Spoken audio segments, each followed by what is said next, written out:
I knew this program was right for me when I was doing an MA level course on punk.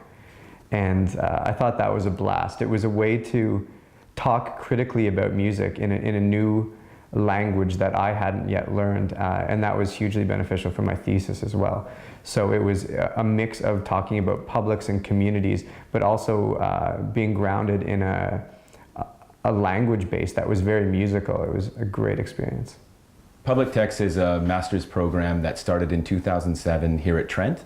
Essentially what we did is we started a new field, which we call public text, which investigates the relationship between publics and texts, how texts shape publics, how publics shape text. This can be understood as broadly as you want it to be understood. We also really like to emphasize that the field is under construction. It's being transformed as the faculty and the students work together. So every year, what public text means changes based on what the students do and based on what the faculty do. There are 3 streams that students participate in to earn their MA. In their first 8 months, all students take their courses, and there's a wide range of them which are available, and you can see them on our website. Then they enter into one of their 3 streams. One is the internship, in which they might spend 200 hours working with a publisher or with a community organization, and that's how they finish their master's degree. The second stream is the major research project, which is about a 50 to 60 page long research article. And the third stream is the thesis, which involves a whole extra year of research and writing. It's usually about 100 to 120 pages long. I've graduated with a Public Texts M.A, and that in itself is worth its weight in gold. It's not a traditional English M.A. What's so great about public text in itself is the ability to mold it and shape it in any way you want and have really interesting conversations with people based on the simple question, what is public text?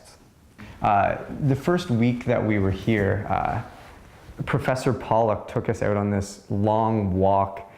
We went to underneath this bridge where there's graffiti, and it was all of us looking at each other kind of doing, what are we doing here? What is this? That moment of questioning soon became something that we started to look at in the course material when we started talking about publics and what texts were, and started actually studying things like graffiti and how that is a mode of communication. There's a wide range of theses that have been produced in the program, which we find really exciting. There's been relatively traditional theses on, say, postmodernism and American literature. We've also had theses on people looking into the archival papers of Canadian poets like P.K. Page or African writers like Yvonne Vera. We also have had theses on the music and lyrics of Bruce Springsteen and on Rastafari music.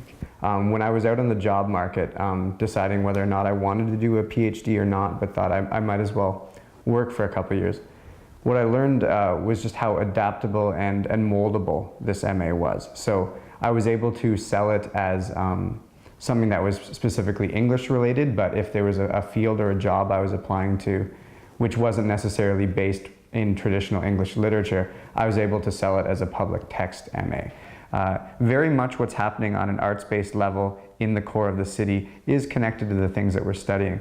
Also, in terms of the atmosphere of Trent, most of my studies revolved around here at Trail College.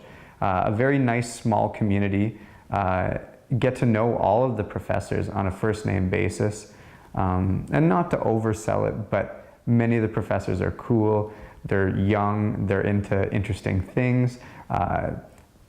There was never a moment where I felt intimidated or unwanted. It was like my experience here was as much their experience as well.